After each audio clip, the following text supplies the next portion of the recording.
Victimology, Theories and Applications, Chapter 15, Victims of Cybercrime. Case example, Prince William and Prince Harry among the victims of the telephone hacking by News of the World. Targets included messages left on the mobile phone of murdered teenager Millie Dowler in 2002, family members of British servicemen killed in Afghanistan and Iraq, family members of people killed in London bombings of 2005, British Prime Minister Tony Blair, and members of the royal family. Scope of the problem. In 2009, 18,000 Canadians claimed to be victims of identity theft, resulting in economic losses of $9.4 million. An estimated 11.7 million persons, representing 5% of all persons aged 16 or older in the United States, experienced at least one type of identity theft in a 2-year period.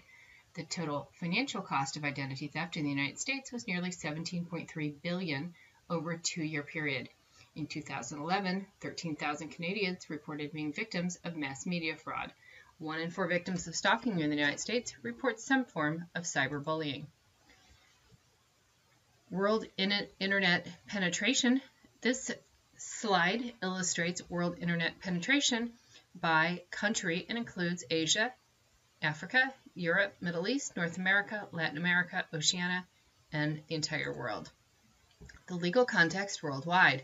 Crosses international boundaries, creates judicial issues. In 1997, G8 developed required members to criminalize cybercrime and protect data systems. 2001, the Council of Europe, the United States, Canada, South Africa, and Japan passed the Cybercrime Convention, which is unified legislation. The legal context in the United States. Broad range of laws. Enforcement limited by Fourth Amendment, the right to security. In 2002, the Cybersecurity Enhancement Act modified the Homeland Security Act. In 1998, Identity Theft and Assumption Deterrence Act.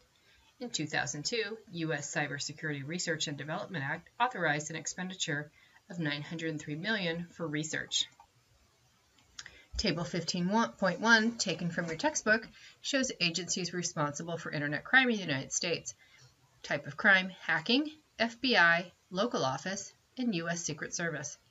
Child pornography and child exploitation, FBI local office, and U.S. Customs and Immigration Enforcement.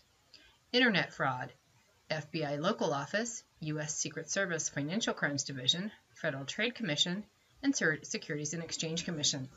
Internet harassment, FBI local office, Internet bomb threats or trafficking in firearms, FBI local office, and the Bureau of Alcohol, Tobacco, and Firearms. Copyright piracy, FBI local office, and U.S. Customs and Immigration Enforcement. Data from the U.S. Department of Justice, 2011. Types of Internet crime include hacking, cyberterrorism, cyberbullying, child exploitation on the Internet, cyberstalking, Internet fraud, and identity theft. Hacking, unauthorized access of a computer or network. Software for hacking is readily available and easily downloadable. Huge losses to corporations. Motivations include thrill and excitement, challenge of outsmarting corporations, recognition through media attention, power, vengeance, anger, and political. Cyberterrorism, convergence of terrorism and cyberspace. Use of computers and networks to intimidate or coerce governments, organizations, or individuals for particular political motivation. Anonymity allows gathering information, creating communication networks, and collaborating without detection. Means for distributing horrifying messages to vast population, instilling fear and helplessness. Cyberbullying. Bullying is a form of habitual aggressive behavior that is hurtful and deliberate. Includes rumors through emails or websites, postings, embarrassing or compromising pictures, modified pornographic pictures. Bullies have academic problems, poor psychological adjustment, and later delinquency. The bullied have depression and suicidal ideation, anxiety, eating disorders, and some somatic symptoms. Internet child exploitation. Child pornography industry yields about $2 to $3 billion in profits. It's addictive and desensitizing. Internet photos used for sexual gratification to support beliefs about acceptability of adult-child relations to lower inhibitions of victim and to entrap and control victims. Child learning through the Internet includes developing relationships with vulnerable children and youth. Cyberstalking. Recommendations of the Attorney General's report. States should review and expand laws to address cyberstalking. Federal laws should be amended to prohibit the transmission of threatening communication. Law enforcement agencies should acquire training on the extent of cyberstalking. Internet industry should create an industry-supported website containing information about cyberstalking. Table 15.2, taken from your textbook, Preventing and Managing Cyberstalking. Under the category of Preventing Cyberstalking, keep your primary email address private. Do not assume that any transaction on the internet is confidential. Choose online names with care and avoid seductive nicknames. Do not fill any online profiles. Watch what you say online. Avoid chat rooms. Use firewalls and antivirus protection. Managing cyberstalking. Notify the internet provider from which the harassing email originates. Save all harassing communications. In a neutral manner, inform the harasser that the communication is unwanted. Do not have further contact with the harasser and contact the police. Data from G. Clancy Newman, A. Potash, M. Tennyson, 2007, Cyberstalking. Internet fraud. Purposeful, unlawful act to deceive, manipulate, or provide false statements, intentionally depriving victims of something of value, generally money or property. 2001, the Internet Fraud Complaint Center received over 5,000 complaints of fraud with an average loss of over $700 per person and a total loss of $17.8 million. Even savvy consumers are at risk. Identity theft.